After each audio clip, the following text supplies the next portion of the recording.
શાળાના આચાર્ય શ્રી પૂજનીય અમારા શિક્ષકગણ અને વિદ્યાર્થી મિત્રો, આપ સૌનો હું કાર્તિક ભરતભાઈ ઝંઝવાડિયા પ્રજાસત્તાક પર્વની ખૂબ ખૂબ શુભેચ્છાઓ પાઠવું છું અને શાળામાં આપ સૌનું સ્વાગત કરું છું। હું આજે આપ સમક્ષ આપણા રાષ્ટ્રપિતા મહાત્મા ગાંધીજી વિશે વાત કરીશ, જે આપ સૌ શાંતિથી સાંભળશો।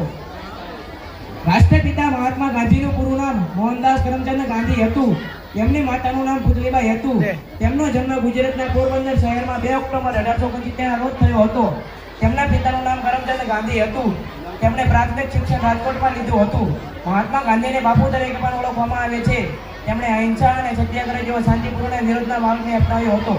ગાંધીજીએ ખાદી ચળવળ, દાંડી કૂચ અને ભારત છોડો આંદોલનનું નેતૃત્વ કર્યું હતું અને ભારતને આઝાદી આપવામાં પણ મહત્વની ભૂમિકા ભજવી હતી। ગાંધીજીએ લંડનમાં કાયદાનો અભ્યાસ કર્યો હતો અને દક્ષિણ આફ્રિકામાં વકીલાત કરી હતી। તેઓ સમાજ સુધારક પણ હતા।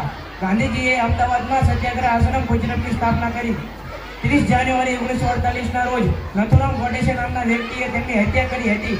આજે ગાંધીજી આપણી વચ્ચે નથી તો પણ તેમના મહાન કાર્યો આપણને હંમેશા તેમની પ્રેરણા આપતા રહેશે। જય હિન્દ, જય ભારત। પ્રજાસત્તાક ગર્વ પર્વ વિદેશ આજે આખું આકાશ ભારત માતાના નામથી લહેરાય છે। તિરંગા જે પૂરી શાન અને આઝાદીથી હું નમન કરું છું એ શહીદોને, જેમના બલિદાનથી ભારત બન્યું છે। પ્રજાસત્તાક ગૌરવ અને અભિમાનથી આજે વાલી મારી શાળાના મુખ્ય મહેમાનો, ગ્રામજનો, શાળાના આચાર્યશ્રી, પૂજનીય શિક્ષકગણ અને મારા દેશભક્ત મિત્રો, આપ સૌને હું સુમિત ઝાલાભાઈ ભગદરિયા પ્રજાસત્તાક પર્વની ખૂબ ખૂબ શુભેચ્છાઓ પાઠવું છું।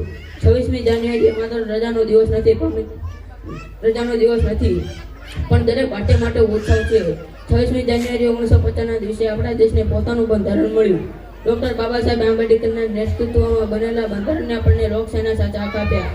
આજે આપણો દેશ દુનિયાની સૌથી મોટી લોકશાહી તરીકે ગર્વથી પહોંચે। ન પૂછો જમાનાને કે શું અમારી કહાની, અમારી ઓળખ તો બસ એટલે કે છીએ તેમ હિન્દુસ્તાની છીએ। પરંતુ મિત્રો, આપણે વિચારવાની જરૂર છે કે શું આપણી જવાબદારી ધ્વજવંદન કરતા પૂરતી જ સીમિત છે? સેન્ટર સાબોળ શાળાના વિદ્યાર્થી તરીકે મારી ફરજ મુજબ દેશના કાયદાઓનું પાલન કરીશ અને હું તમને પણ બધાને વિનંતી કરું છું કે તેમાં પણ દેશના કાયદાઓનું પાલન કરીએ।